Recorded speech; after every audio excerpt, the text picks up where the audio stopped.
Due to that, obviously I'm gonna be playing rank. What else do I do?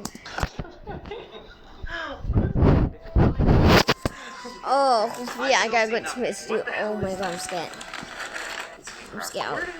I'm scared I'll drop. He's moving. I'm so glad I didn't pick this box. I have no idea how to cook that thing. That's all you. Well, this is like a full-on lively. Clearly, the main ingredient in my box is this king crab. Manny, we're in for a challenge. We are. So there you have it. Today we'll have an intense showdown between me and Manny with surf versus turf. To begin, I had to square up against Manny, and things got a little bit heated. Hey, guys. Let's get our 60-minute timer started, and our time... I forgot to off the The thing I'm gonna skin. do is I'm gonna open this up.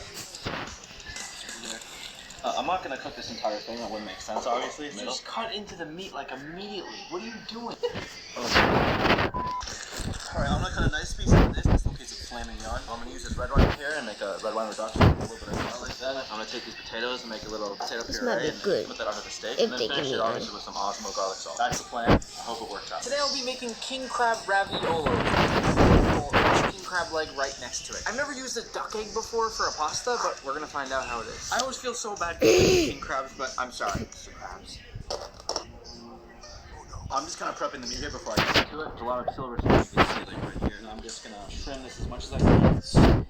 It looks like you killed someone. Manny, it seems kind of unfair that I have a king crab and Manny just has to sear off one piece of beef. I'm gonna cut in. I'm gonna get my I just want to make sure that it's good as I can get it. I picked a really good section of it. There's not too much fat. You took off all the silver skin. He gashed the whole center of it. Ruined the fillet immediately. Whoa, Manny. So at this point, I'm going to be taking off all of my crab's legs. There's going to be water and juice everywhere. At a full 8 pounds, hence why this costs $800, this crab is way too big to fit into a pot. All right, Manny, I've already broken down my king crab.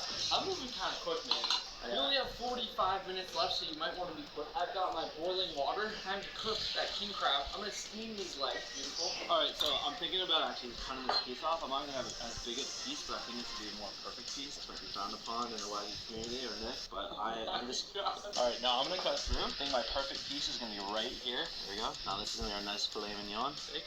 No, it's not. Please tell me a joke. Please tell me you're messing with me or no. No, This is the steak that you just cut out of this? Yeah. Do you know how tall a filet mignon is? This is probably 1 ounce. What are you doing? You need a big, tall piece. What are you doing? Sorry, chef. You should have let him use that. It's ridiculous. My crab is going in. I need to start working on my pasta or I am not going to make the cut. We're less than 40 minutes left here, so I really have to move quick. This is going to take a while to cook as well, so I'm feeling kind of stressed right now. Alright, we're going for a second try here. This wasn't good enough, so I'm gonna go for this entire chunk right here. I kind of cleaned it off. Think it's good enough, so I'm gonna go in. It's our new piece.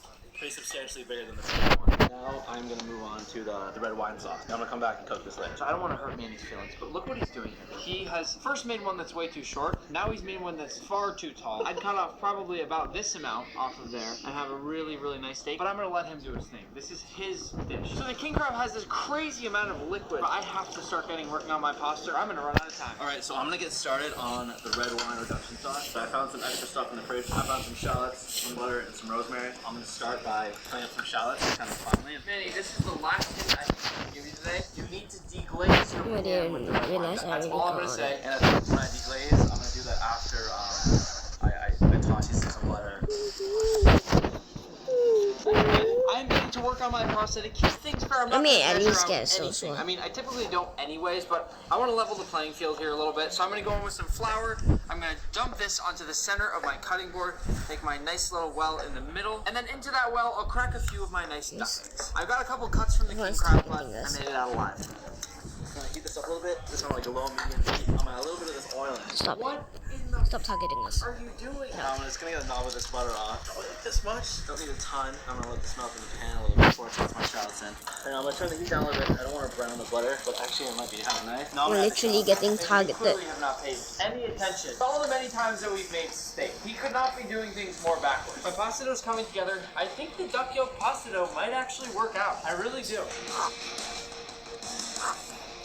Alright, my pasta dough is finished. I'm gonna go ahead and rest this in the fridge about 15 minutes. And in the meantime, my king crab is complete. I don't want to overcook it because I'm gonna continue cooking it when I make the pasta, and we want it to be perfect. I'm gonna add the red wine to the glaze, and then I'm gonna let it reduce into like a nice thick red wine sauce that I'm gonna use later. What are you doing? So we haven't been able to find a wine opener, so forcing me to try other methods to try to get this open. I might honestly just have to push the cork in. Alright, this seems to be working. It's not the ideal method, but we're gonna go with it.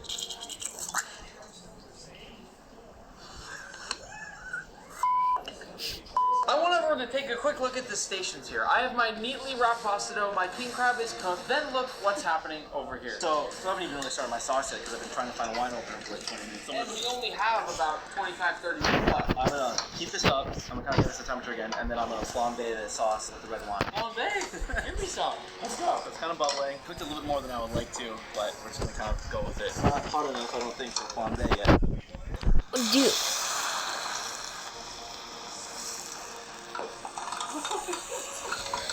Oh my god, I need balloons. Or else that means I've already lost my first round. Alright, now I'm just gonna let this reduce. Alright, so I'm gonna chop a few chives up. This was actually something that I learned in my first restaurant job. You have to be nice and quick with them. And these don't have to be too fine, so I'm kind of whipping right through it here just because I'm gonna put these into the overall mix of the king crab. I'm almost going for a crab rangoon type raviolo. So into my bowl of cream cheese, and then I'm gonna have that nice duck egg in the middle, just the yolk, and it's gonna pop open and spill across the plate as a sauce as you cut into the raviolo. Alright, Nate's kind of been roasting me about how messy my cooking station is, so I'm gonna take the pieces of meat that I'm not using, toss them behind me, clean this up a little bit, and then I'm gonna get started with the potatoes. So I am beginning to cut into my beautiful king crab leg. Key here with king crab is trying to really carefully open it up and keep it nice and clean. It's a really kind of delicate art. Many should feel lucky to even get the king crab because to break open and cook a king crab with fresh pasta and all that kind of stuff within an hour is no easy feat. So as you can see, that came out nice and clean. And I actually want to lay a full king crab leg on my final dish right next to the eggo raviolo. Alright, now that I've kind of cleaned off my cooking station here, I'm gonna take both of my potatoes raw with the skins on and toss them in the boiling water behind me. Here we go, there's one potato. There's two.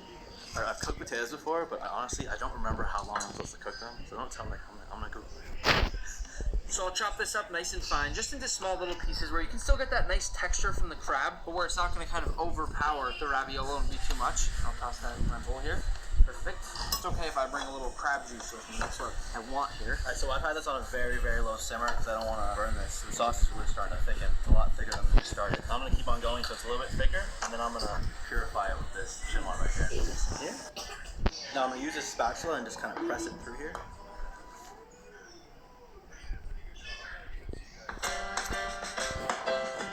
I didn't even realize that I was watching the video the whole time. Yeah. Oh crap, I tried to suffocate him. New shoes. New shoes. Nope, I need balloons anyways. Bye. Bye, No Felicia. one does tamales like Texas. Now you can bring a tradition that goes back generations to your door. Rich, perfectly spicy.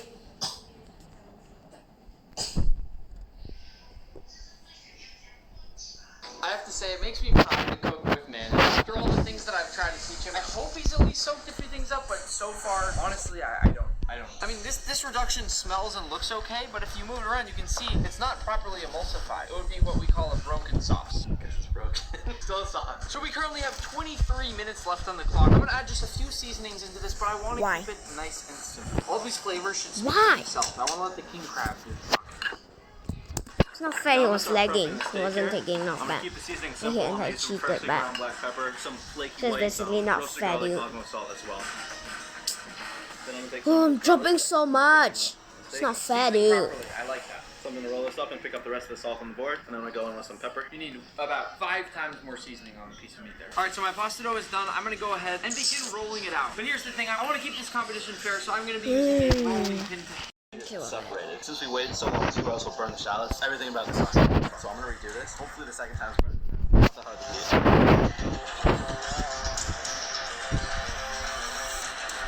do. It is extremely hard to roll out fresh pasta. It has to be nice and clear and thin through the center, and I'm doing this all by hand. So I'm gonna take my ring mold and cut out a I don't know nice if ring of my Nick's pasta dough. kit is Two of better. these to make I think- perfect raviolo. So for my raviolo, I'm gonna go on with a nice. Yeah, I think Avery is better. delicious filling that I'm I not make. sure. Put that right in the middle. Then using a duck egg, I'll make a nice little well in the center. And then I'll go right in with my duck egg to the center. Paint all the edges of my raviolo, just so that I can seal it all up. And then on goes my lid. Manny, you only have 15 minutes left. The potatoes should be done in theory. I hope not. There you go. Here's one potato. Looks good. I think it's okay. There's my timer. Did it for 25 minutes. Those wasn't steaming correctly for like a good 18 minutes of that. So I don't know if it's gonna be okay. All right, now we're gonna see if this actually cooked all the way through. After 25 minutes. I'm gonna get another potato. All right, so this has been I don't know, in here for another 2 minutes longer than the other one. So maybe we'll have a little bit better luck.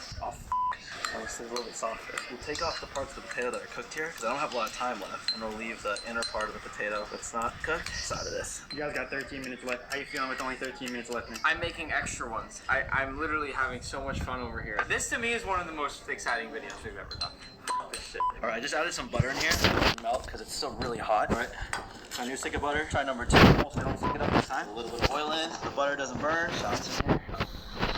I'm not gonna bomb bait this time. Just don't have time for that. I'm gonna try to get the sauce right. Okay, now I'm gonna have the red wine in. Well, yeah, There we go. so good. Go this way.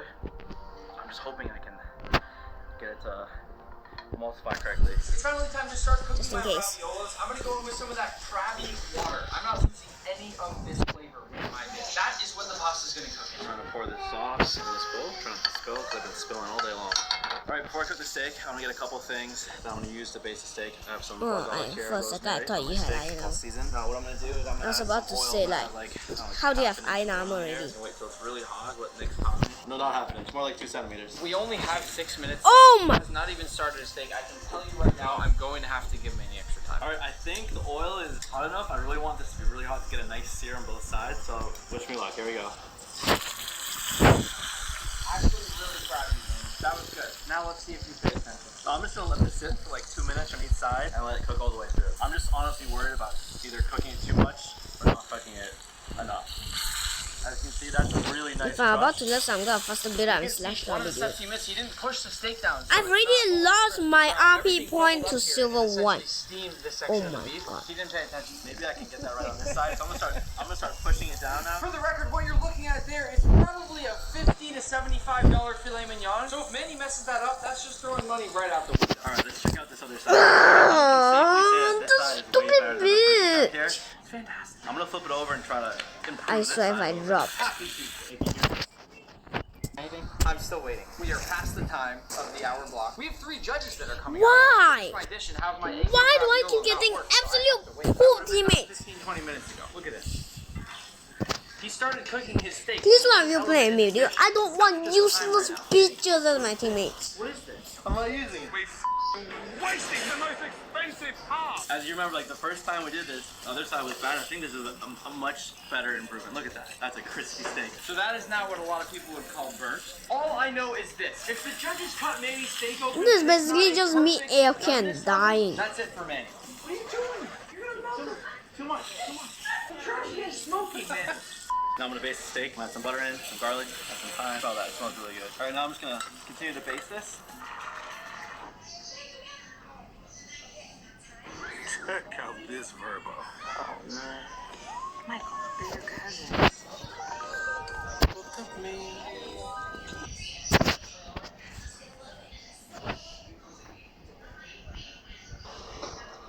Alright, to finish off my dish, I'm gonna go in with my egg yolk raviolos, which have to be cooked perfectly for this to work. These are some of the hardest things I don't to care make if in I'm cooking. lying. I'll put my plate right in the center, and I'm gonna keep this simple. In the back, I have some brown butter going. This is perfect brown butter, which is gonna help to finish off my raviolo. If these are not cooked perfectly, my dish will have no sauce and be a complete failure. And I can't lose to Manny today. Once my brown butter is hot, I'm gonna take that raviolo, place it right into that brown butter, and let it fizz. Give that thing a whole bath of brown butter. And after this, we sit it down for a second to rest.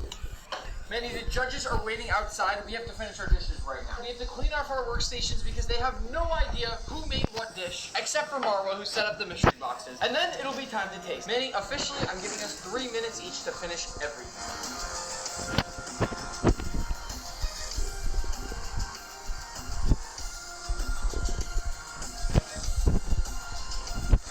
I have 15 seconds left. Looks like an ice cream. And with that, our dishes are complete. And they both look pretty damn good. Manny, I'm really proud of you for the look of the steak right now. Thanks. I'm really Perfect. Time to bring the judges. So here we have our three judges. Right here on this side, we have a filet mignon with mashed potatoes and a red wine reduction. And over here, we have a king crab egg yolk raviolo with a piece of king crab leg right next to it. At this time, Manny and I are going to walk out, let the judges discuss, and we'll come back to find out who's the winner. All right, what are we doing first? We're gonna go for this one, I think. We're gonna see if mango flows. Woo! It's a pretty decent flow. All right, time for the steak. Moment of truth. Super easy to cut through. Woo! That is looking good. Now we have to see if it tastes good. Gotta find the well-rounded bite here. That was really good. The yolk, that is so creamy. The crab's like super fresh. It's so tender. And the crust gets like a nice thick crust. You can tell from the side. It's like almost crispy. That's music to my ears. That is really good. The way though, you'll notice the crust, they didn't sear the edges. Cheers. Cheers. Okay. Yeah. It's gonna be tough. That's so well seasoned. Wow, melts in your mouth. Definitely the steak's the standout. Mashed potatoes, definitely like kind of like a heartier mashed potatoes. The mashed potatoes don't do it for me. No, I don't really like them at all. This mashed potatoes for like 5 people right The raviolis together, I feel like it was much more of a dish. But man, that like filet really stood out just on its own. Should you get final notes? Yeah. You ready? I'm ready. 1, 2, 3. Anyone can. Anyone can. That's Ready? Both. You ready? I'm ready. 1, 2, 3. Anyone can. anyone can. That doesn't mean that It's okay. It's fine. I was extremely proud of how Manny did today, and frankly, I actually thought I lost. Who voted for my dish? I thought this was anonymous. Benji, why did you like Manny's steak better? I'm actually curious because it looked fantastic. I got you. That steak was just unbelievable. So it sounds like, in addition to this dish here being really a strong dish, the mashed potatoes put Manny on. As a punishment, Manny has to clean all the dishes. But Manny, it's been a pleasure.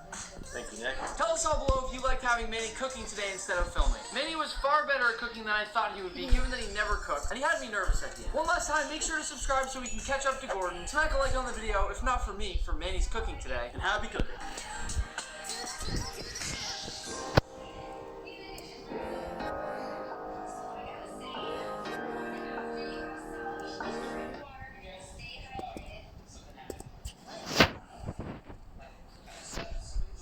If you want to eat healthy and feel your best, you gotta try Give me fun, fun. Kachava is the world. Only eat Gordon Ramsay's food for an entire day? Strange request, but I'm down. Let's do it. But first, if you didn't know, we're gaining on Gordon. So if you're watching right now and not a subscriber, go hit that button below. Now, there are a few options for the task at hand today. The first is, I somehow convinced Gordon to be my private chef for the day. Considering he's probably the most famous chef in the world, that's not gonna happen. But it turns out he has quite a few restaurants in Las Vegas. Hell's Kitchen, ever heard of it? But I have one problem. My cameraman Manny isn't allowed in Vegas after being caught counting cards on multiple occasions. Hopefully that won't be an issue, because we're going anyways. We've arrived at Caesar's Palace, but Manny and I want to do a grand entrance.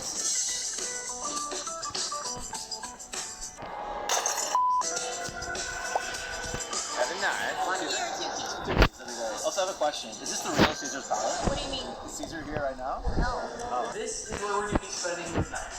We're greeted by this crazy little room at the entrance, which kind of has a cool echo. And as we walk back, this is all Korean then.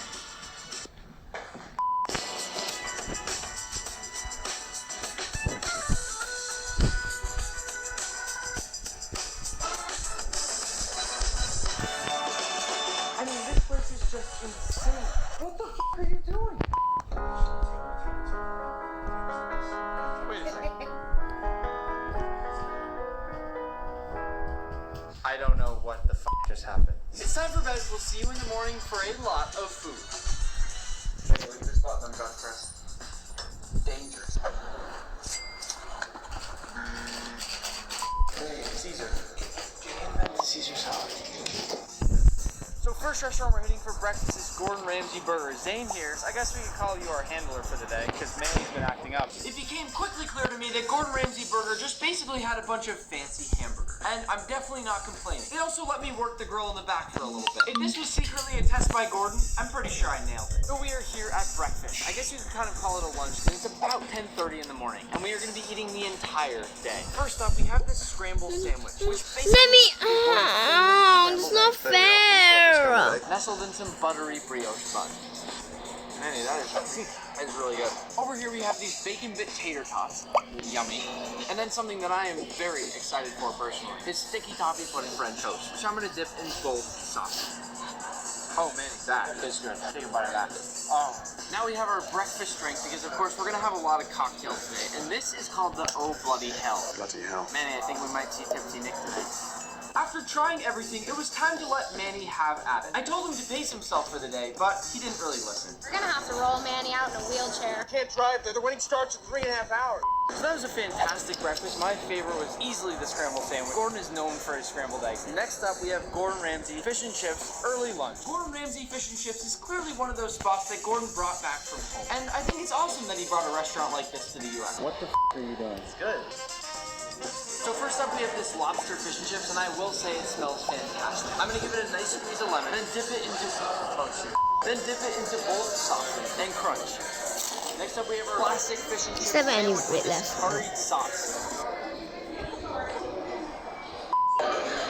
This sauce right here is basically a really good curried mayonnaise, and my guess is that it's something classic for fish and chips in the UK, and I love it. It's something I've never had before, but it's delicious. The last Oh part my here is God. a Biscoff I probably milkshake. almost Everyone forgot. knows those cookies they give you on planes, and I'm gonna dive in. That's really good. Easily my favorite thing there was that curried sauce. Benji, can you check on the screen if that's traditional? Because I'm super curious. But next, where are we going? Forget. We're going to Gordon Ramsay Pub. What is that? Nick, like me and you. So before we head to the next restaurant, we have a little surprise. The roof scene from The Hangover. Manny and I are going to recreate it. Wow, right out here. Here's where I found us. Hey guys, it's over here! It's hot up here. Oh my goodness! Nick, I used to be a Wolfpacker 1, but now I'm a Wolfpacker 2. Next we pulled up to Gordon Ramsay Pub. I'll be honest, I'm not the biggest fan of beer because for some reason it really hurts my stomach. Nerd. But I've never been opposed to good old bar food. And that's exactly what Gordon Ramsay Pub seems to be. Here we naturally had to get some traditional pub food. First off, I'm going to dive into the short rib grilled cheese, which I have to say it looks delicious. I may dip it in just a little bit of mustard, and then next up, these are called the Hellfire Wings. Now, just by the name, that sounds pretty spicy. And we all know my heat tolerance is not very good. Drums are still better than wings. Yummy. That's basically barbecue sauce with maybe a little bit of hot sauce in there. You would all be very proud of me to know that my heat tolerance has gone up. I can handle this. Last but not least, quite creative, we have kettle chip nachos. I'm having a lot of cheese today. Man, I'm gonna need that lactose milk. The thing about bar food is you usually think of like pizza or nachos, but they make really creative takes on all that stuff. This is French onion soup made with ale. Pretty clever. We're gonna get as many sticky toffee things as we can today. So here comes our first bite. The best way I can describe this if you've never had it before is basically a really soft, fluffy, caramel flavored brownie with vanilla ice cream and hot caramel. Delicious. We are now here in front of probably the most famous restaurant in Gordon Ramsay's entire empire, Hell's Kitchen, and I am very excited to see what's behind those doors. Let's go. Of all of Gordon Ramsay's restaurants throughout the world, Hell's Kitchen has to be the most famous by far. I mean, who doesn't know Hell's Kitchen? This place is crazy. We are in Hell's Kitchen, and naturally, lots of amazing TV moments have happened here. Let's watch a couple. Let's go step outside, mother. I'm not a quitter. You're not f***ing cooking either. Where's the lamb sauce? We wasted the most expensive part. Run the show here with answered scallops. If you saute scallops in a non-stick pan, they won't stick. That's why it's called non-stick. And lobster risotto are the signature appetizers. Some of my other favorite stuff. The crispy skin salmon, which has been on every season of the show as well. Raw, get it together. Yes, sir. What? I really love all the details here, even down to the little things on top of the drinks. They have the whole thing nailed down here. Hello, welcome to Hell's Kitchen, Las Vegas. My name is Manny. Hold on, wait a second. I'm in. You're Manny. I'm Manny. I'm in. Too many Mannys in this place, All alright? right, Manny's. I need to get out of here. So first things first, we're gonna have some lobster risotto. The lobster is super tender, and the risotto is just ultra creamy. Delicious. Next, they have foie gras, which is a duck lip. I've never seen a macaron on something like this. I love foie gras, and this right here is the perfect bite. First things first, we need to make sure the crispy skinned salmon has actual crispy skin. In fact, I remember lots of crispy skinned salmon for Gordon at a NASCAR speedway, and he was pretty harsh on me for that.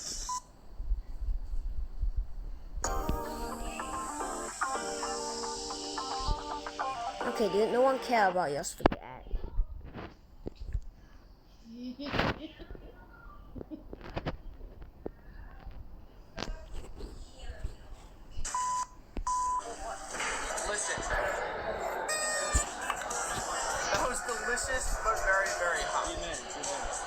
last but not least, we have to make the perfect bite for these scallops. Oh, I f***ed it up. I f***ed the whole thing up. Get the fuck out. One big bite. Wow. Here, guys. Have our sticky toffee pudding here. Have our triple weight coconut sorbet here with passion fruit, puree, coconut cream. The coconut ice cream looks awesome. It also looks like it's in a fresh cracked coconut. Literally, like And you guys know how much I love edible flour. Oh my god. This is our second sticky toffee pudding of the day. Let's see how it compares. Teammate. Totally honest, the sticky toffee pudding in the other place was a little bit hotter and a little bit fluffier, but it's still delicious. We have finished up our meal at Hell's Kitchen, and it was fantastic. What a better message for you. Lobster off the coast of Maine, the lobster capital of the world. If you didn't know, we're trying to catch up to Gordon, so listen to this lobster and go smack that subscribe button. We'll see you on the docks. Found it. How you doing? Nice to meet you. Very nice to meet you too. Manny. How you doing, Manny? So what's a typical day on the water? How long are you out there? So we usually leave around 4:30 in the morning, haul till about 2:30 in the afternoon, get back around 3, unload our lobsters, and call it a day. What is the significance of the boat name? It is superstitious never to change the name of a boat. It's bad juju. I changed the name of a boat one time and within a week I flipped it over and almost died. This was always my dream boat growing up, this style hull. I went up to look at it, looked beautiful, and then I saw the name and I kind of thought, oh no, I'm not sure if I can pull that off. But over time it's grown on me. I'm never changing the name of a boat ever again. As Kurt readied our ship for the seas, he had some second thoughts. See you guys later. Have fun. But fortunately, he pulled through. Before getting started with the lobstering, I had to put on the appropriate gear. What there?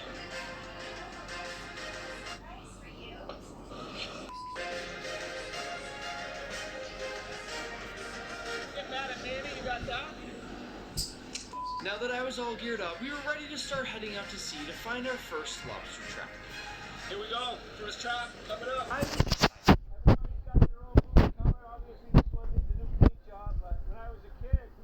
Buoy colors in my parents' garage, so that's the science that goes into choosing buoy colors.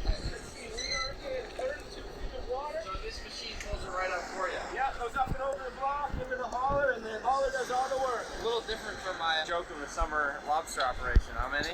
So this right here is our first lobster trap. And I swear, these are actually ours. We're not just pulling up random people's traps right now. When we were kids, we would haul traps by hand, like this, and just the thought of having to do that now would probably be enough to keep me in bed in the morning. What do we got? Whoa, a couple lobsters. Oh, you baited up with fish heads? Is that what that is? So those are redfish heads right there. Here we have a lobster, 2 claws. We always have to check whether it's a male or a female. Manny, any guesses what this one is here? Female. Close. It's the other one, 50-50 chance. So this is a male, so we don't have to worry about eggs. If it's an egg lobster, we have to throw it back. But before we throw an egg lobster back, we have to put a V-knot in that tail flipper right there, and that signifies that she's a proven breeder, so that even if she's caught again without eggs, she goes back into the water. It's one of the ways we protect our resource. So this is a male, which means we get to measure it. So we have both a minimum size, which is 3 1/4 inches carapace length. The carapace is the shell of the lobster before the tail. And then we also have a maximum size here in Maine. Too big, it's going back. Same reason, those are the breeders. You measure from the back of the eye socket, and if that touches the shell of the lobster, it's a keeper. So this one right here is a keeper. So we got one. So we got one lobster. We can check that off the list. We're not going to go hungry later on. That was my biggest concern today. First thing we do, put Maine wedding bands on it. That's so that it doesn't kill all their lobsters. So when lobsters are in the close confines of a tank like the one on my boat, they tend not to get along very well. So we put those bands on right away. And you always hold them like this so that their arms are crossed? That's an easy way to ensure that they can't kind of reach around because they're pretty flexible. And if a lobster like this gets a hold of you, you'll definitely know it. There are 2 different types of claws, like the crusher claw, and that's more for crushing shells, so that would break a bone. And then this ripper claw here is more for shredding stuff apart, so that would probably cut your finger pretty good. Manny, what's this one? Female. Very good, nailed it. So this is a female here. She doesn't have any eggs on the underside of her tail, but she does have that notch, and now she's illegal to keep. So she has to go back into the water. Yeah, let it free. Toss her back. We didn't catch any lobsters. Tier 1 anyways. Right here. So before we push the trap over, whenever we're on the boat and I have to put you on there, I always tell them, rule number 1, know where your feet are relative to the rope. Because nothing will pull you overboard faster than that rope. After pushing the trap back into the sea and managing not to go overboard, we headed off to our second trap. We even put Manny to work this time. All right, Manny, I see it up there. Don't miss it. Manny, don't miss it. Don't, Manny. Miss it. Don't miss it, Manny. Right there. Oh my God. Oh, that's impressive right there. Here we go. Grab number 2.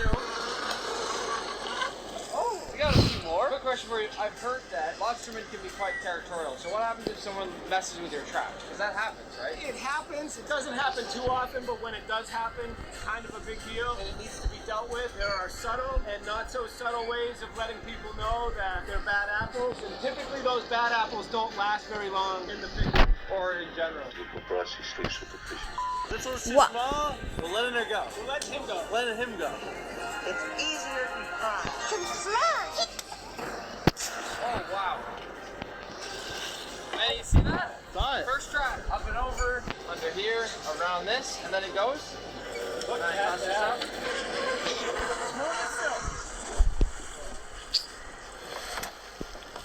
That lobster took quite the wild ride. He's a big one though, or she. Last chance here, Manny. Male. Nailed it. So can I take this guy and then for the band? So I'm grabbing this, sticking it into the bucket of bands. Around the clock. That's why I wear sunglasses. Does that happen a lot? Yeah. I should be grabbing him more like you with both paws, but I can really just go like this, right on. You almost got me, man. This is proving to be way more difficult. He's fighting you. He's gonna band you for then a twist. Nailed it. That's it. He's done. I got him. There's the second one. Little twist. Like a pro. This guy's done, huh? There we go, Manny. High five. Let's go. Okay, Clara. I'm gonna circle back around in there when I tell you to. Okay? You give it a big punch. 1, 2, 3, go. Nice job, Clara. Give Nick a high five. Yeah. Having caught all the lobsters we needed to get cooking, it was time to go back, and our high seas adventure had sadly come to an end. And home. Made it, Manny. Been a good run in my lobstering gear, but it's time to take off. What are you doing? Manny, come on. You know my feet got wet. Manny, just... After getting dry, Kurt offered to give us a tour of the facilities that process the lobsters after they're caught. This is where they put all those lobsters to wait and stay alive before they're sent everywhere. Essentially, we got 2 Olympic-sized swimming pools full of chilled seawater. So these are all filled with lobsters that they bring in right off the water. The water is crisp. Yeah, nice and chilly. So before you ship a lobster, you have to hold them in cold water To bring their metabolism down before shipping. You gotta do it. If you want to ship a lobster to Paris, Madrid, Rome, Shanghai, Guangzhou, gotta bring their body temperature down before they hop on that plane. So they're shipping lobster around the whole world. That's why Maine is known as the lobster capital of the world. People don't come to Maine to eat chicken, that's for sure. This is one of the ones we caught. Got a super hard shell. It hasn't molted in a very long time. You can't even get any movement on the shell there. These ones are a little softer shell, so as you feel that, see there's a little give there. It's gonna be a lot easier to crack these ones than these ones. So we're gonna take some of these lobsters that we caught, go to the processing facility and show you how to break them down. Most people have no idea how to actually eat a whole lobster out of its shell. We need to show them how it's done. Alright, so we're in the car. We're just a few minutes away from the dock we just left from, and we're at the lobster processing facility now. This place is huge. And in here, we'll break down a few lobster and see how it's done. So now that we're back at the processing facility in the kitchen, I'm willing to bet that most of you watching have pretty much no idea how to break down a whole lobster and actually get all the meat out. As the resident lobster expert, take us through how we do that. Got some water heating up. We're almost to a boil. Once that gets there, we'll steam them. A lot of chefs will shove something in the tail so it stays straight instead of curling up while cooking. All we're doing here is inserting this wooden skewer right in the tail. We got boiling water, so we want to throw 2 in there so we have a backup. Before we throw them in the pot, we always take the bands off. 1 in, don't get bit in the pot. So we got 2 pound and a half, pound and No, 3/4 imagine lobsters dying in the to pot me. right now. I give those usually about 12 to 14 minutes once the water comes back to a rolling boil. These guys are hard shell, so we'll go a little closer to 14 minutes. Sound like a plan? Do it. While we wait for the lobster to cook, apparently, I've never had this before, by the way. If you just fry lobster, it's delicious. Is that right? Everything fries delicious. What we have here is a unique opportunity for lobster. This is called our cold cracked raw lobster meat. It's 100% raw lobster meat. It's really hard to get lobster meat out raw. I mean, look at the color on there. If you see a chef in any restaurant, they'll do something called parboiling, which is almost like blanching. Hi, Manny, what's blanching? You're fired. Meet Suvi, the magical all-in-one countertop kitchen robot. Gracefully. Suvi saves you time and lets you cook delicious meals for you or your whole family. The best part? It takes up less space in your microwave. Planning ahead? Simply load your ingredients, So is Amy. schedule Amy's dinner, annoying. and Suvi does the rest. With its revolutionary cool-to-cook technology, your ingredients stay refrigerated until it's time to start cooking. Suvi's multiple zones ensure that everything is ready at precisely the same time. In a hurry? With Rapid Cook Mode, you can go from fully frozen ingredients to a perfectly cooked dinner in less than 25 minutes. Whether you want to bake a What cake, the fudge? You're basically just cooking it for a short period of time to tighten the meat up and actually be able to take it out of the shell. So how was Kurt able to get us this unusual raw lobster meat? The processing plant has a crazy machine called the high pressure processor. This machine basically forces over 80,000 I'm so psi mad water right now. pressure through these lobsters, separating the meat from the shells raw. I mean, All we do, take our raw lobster, a little bit of an egg wash, take it out of the egg wash, and dredge it, some breading. Really, really simple. Really standard stuff, but because very few people can produce lobster raw, you never see fried lobster. All right? Just right in. I was always taught, give it a little sway, you know? I was never taught anything. We figured this out just by trial and error. I like the sway though. I'm gonna go with it. That smells really good. Oh, just wait. Here we go. Here we go. Wow. Fried lobster. I've been around a lot of lobster and I've never seen lobster like this. Very few people have had the opportunity to try this. You made a little sauce? We've got a little bang bang sauce right here. Before we try it in the bang bang sauce, we're both gonna try one without it just to get the overall flavor of it. The moisture content in there, and just the overall tenderness, I feel like it's better than steamed lobster. Alright, bro, go. May, you want some? Yeah. Open up. Oh, hot. He has a horrible heat tolerance. You want to try another one that doesn't burn your mouth? Yeah. Go ahead, man. Holy that's good. Alright, so our lobsters here should be all set. That was a perfect little treat on the side. Teach me your ways here. The way I learned if a lobster is done is if you grab the antenna just like this and give it a yank. If it breaks easily like that, lobster's good to go. I never knew that. Did you know that? Yo, please stop camping in your gym. Hot as can be. First things Not first, nice. let's start with the tail. So what I like to do is take the tail, separate it from the body, just like that. Remove the wood skewer or not. It's up to you. The way I break down a tail is I grab it at the second segment right there, snap it. There you have that. Switch like that. So you're just kind of cracking down the whole tail and splitting it through. So I And that sounds always really have been, annoying. for some reason, taught to do the tail in a different way. Let's see it. Just stick a fork kind of upside down into the tail, wedge it in there, and then pop it right out like that where it kind of curls out in a really neat way. I've never seen that way before. I've never stuck a fork in it before. Honest to God.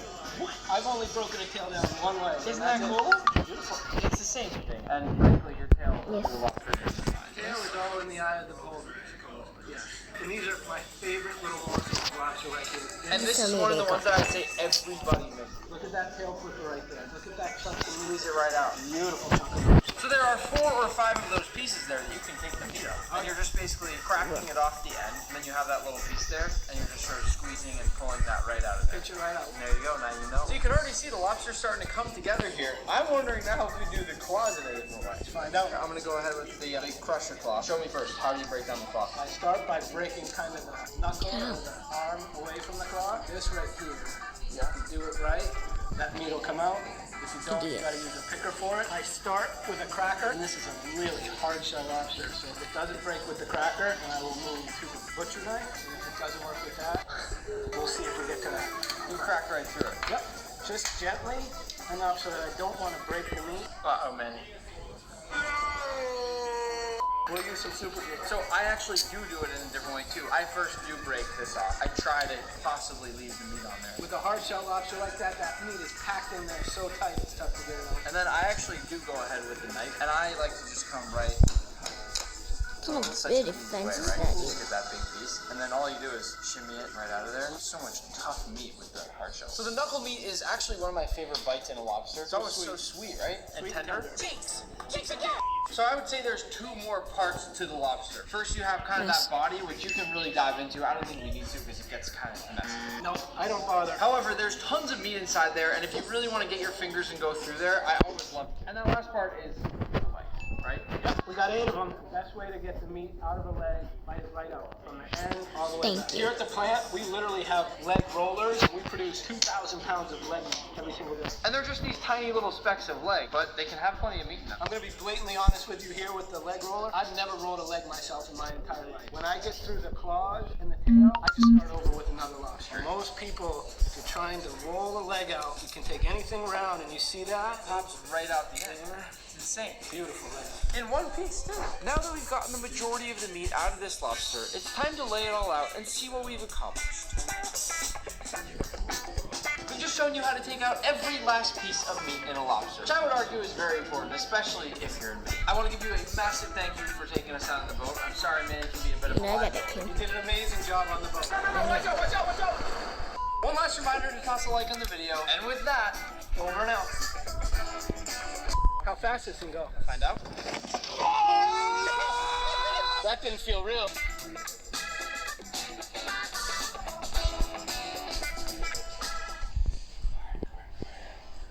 As if he died Demand right more there. for your hair. Meet Hair Food, made with superfoods. For thirsty hair, try the Nourish Collection. Shampoo to refresh, conditioning mask to nurture. For touchable body, Only because it's Vanessa, that's why I'm not how will jumping you down. feed your hair? And I have no bed as well, so I'm basically risking. Most of you probably know what a Michelin star restaurant is, or at least what it means. It's the best of the best. Yet the vast majority of us will never ever get to dine at one. Why? It's expensive, super hard to get a reservation, and there just aren't many of them. But today, I'm only gonna eat at Michelin star restaurants for the entire day. Before I go, don't forget to like the video, because this one's gonna be expensive. Let's take a field trip.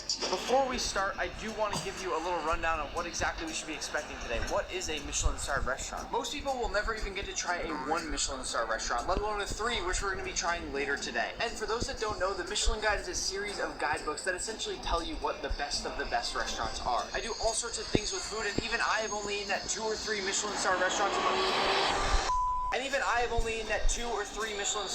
in my entire life. And today we're eating at them the entire day for breakfast, lunch, and dinner. Let's head into the first one. The first restaurant here is called Resdora. It's a 1 Michelin star, so we're starting off slower, but we're going to build up very quickly. So let's head in.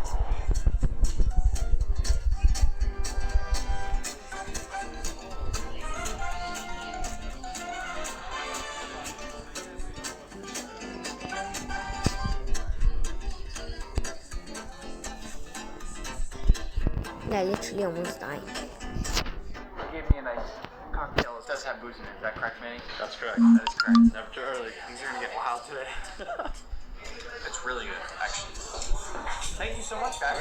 Thank you. Before we explain, what are both of your names?